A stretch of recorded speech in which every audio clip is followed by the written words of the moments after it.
Hi సత్య గారు. కళ్ళ ముందు కదిలించే పాత్రలు అన్ని రియాలిటీగానే ఉంటాయి.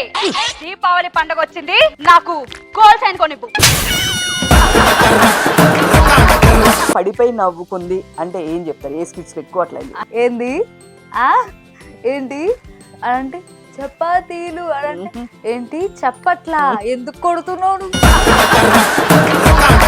వెరీ వెరీ ఫేమస్ అయింది కామెడీ స్టార్స్ లో మూతి వంకర స్కిట్. అది ఇప్పటికి నేను ఎట్లా పెట్టాను నాకు అర్థం కావట్లేదు. ఇలా పెట్టుకుని ఉంటాను నేను. ఏమన్నా బాగున్నారా, ఎలా ఉన్నారు, నేను అదేంటి అప్పటిదాకా తెలీదు. ఆ మూతి జబర్దస్త్ అందరికన్నా చంద్ర గారు వెరీ పర్ఫెక్ట్ అని చెప్పి చెప్తారు. ఆయన స్కిట్స్ కూడా ప్రతిదీ పేపర్ లో ఆయన దగ్గర బాండ్ ఉంటుంది, అట్లా చేస్తారు అని చెప్పి చెప్తారు. సో మీరు చెప్పండి, ఎంత ఆయన పర్ఫెక్ట్ గా ప్రతి డైలాగు చెక్కుతారా? అక్కడ ఉన్నది ఉన్నట్టుగా చెప్పకపోతే ఇంకా నెక్స్ట్ స్కిట్ లో నువ్వు ఉండవు. నువ్వు తెలంగాణ స్లాంగ్ లేదంటే నీకు అనుగుణంగా ఉండే మాటలు మాట్లాడకూడదు. సో ఎందుకని మూవీస్ లో ఆఫర్ స్కోర్ నుంచనే మీరు జబర్దస్త్ వదిలేసారా అంటే రీజన్ చెప్తారు? అంటే నిజంగా చంద్ర గారు లేడీ గెటప్ వేస్తే, అత్త క్యారెక్టర్ వేస్తే ముసల్దాని క్యారెక్టర్ వేసిన నిజంగా లేడీస్ కూడా అలా చెయ్యరండి. సత్యశ్రీకి శ్రీ సత్యకి కన్ఫ్యూజ్ అయిన వాళ్ళు ఎంత ఉంది చెప్పు? చాలా మంది. అది ఇది కాదు. నా బర్త్డే కూడా తనకు కాల్ చేసి విష్ చేశారు. జబర్దస్త్ లో ఒక 2 టీమ్స్ లాగా విడిపోయారు. మీరేమంటారు? మీరు ఎవరు సపోర్ట్ చేస్తారు? కానీ జబర్దస్త్ చేసేటప్పుడు మీకు చంద్ర గారికి చాలా రూమర్స్ అనేవి బయటకు వచ్చినాయి. సో ఆ రూమర్స్ వచ్చినప్పుడు మాత్రం బాధపడ్డాను, ఏడ్చాను. పవన్ కళ్యాణ్ గారు మూవీ ఒకటి చేయడానికి వెళ్ళి చేయకుండా వచ్చారు. సమ్ బ్యాక్ స్టోరీ విన్నాను, ఏంటది? సర్దార్ గబ్బర్ సింగ్ క్యారెక్టర్ ఒకటి చెప్పారు, అక్కడికి వెళ్ళిన తర్వాత ఇంకొకటి అయింది. ఆ సీన్ లో జరుగుతుంది, వచ్చేసాను నేను చేయనండి అని చెప్పి. పిలిచారు పవన్ కళ్యాణ్ గారు, ఏమ్మా చేయనన్నావంట. అలాంటి మనిషి ఇట్లా మాట్లాడారు, కొన్ని నిమిషాలు నాతో మాట్లాడారు, పిక్ అడగగానే ఇచ్చారు. వాల్తేరు వీరయ్య మూవీకి ప్రమోషన్కి వచ్చారు మన చిరంజీవి గారు. సో అప్పుడు ఆ ఫ్రేమ్ ఇచ్చాను అనమాట.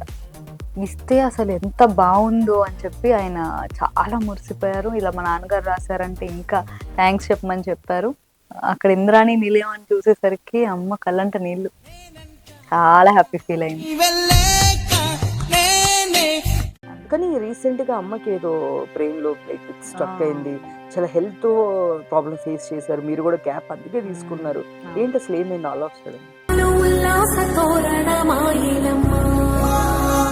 రవితేజ గారు ఫుల్ ఫన్ అబ్బా, చాలా డౌన్ టు ఎర్త్. ఆయన ఎప్పుడు నేను పెద్ద హీరో అది ఇది ఉండదు, చాలా సింపుల్ గా ఆయన ఎక్కడి నుంచి వచ్చారనేది ఆ రూట్స్ నుంచి ఆయనకి ఇప్పటికీ గుర్తుంటది. బాలకృష్ణ గారి గురించి ఏం చెప్తారు? అన్ని డేస్ వర్క్ చేశారు కాబట్టి. బాలకృష్ణ గారు అసలు లెజెండ్. ఎక్కడికి వెళ్ళినా ఇది మాత్రం తప్పట్లేదు. థ్యాంక్ యూ చెప్పాలి నేను నవీన్ పులిశెట్టి గారు, ఆయన గుర్తు పెట్టుకుని ఆ క్యారెక్టర్ ఇచ్చారు నాకు. అల్లు అర్జున్ గారి గురించి ఏం చెప్తారు? అమ్మా అల్లు అర్జున్ గారు మోస్ట్ హ్యాండ్సమ్. ఇప్పటి వరకు ఎంతమంది అబ్బాయిలు ప్రపోజ్ చేశారు? సో నీకు వచ్చిన ఒక ఫన్నీయెస్ట్ ప్రపోజల్ అంటే ఏంటి? ఫన్నీయెస్ట్ ఒక చిన్న పిల్లోడు, ఆడు 8th క్లాస్ 9th క్లాస్ అనుకుంటా, వాడు నా ఫోటోని ఎడిట్ చేసుకుని ఇన్స్టాలో ట్యాగ్ చేశాడు అనమాట, సత్య ఐ లవ్ యూ అని. రీసెంట్ గా ఒక బ్లాక్ సారీ షూట్ చూసాను, అసలు మామూలు కాదు.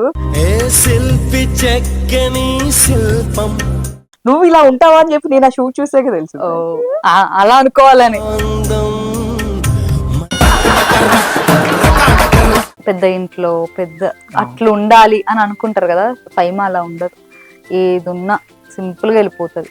మనిషి ఒక్కసారి పోతే మళ్ళీ తిరిగి రారు, మళ్ళీ కావాలనుకున్న బంధాలు రావు.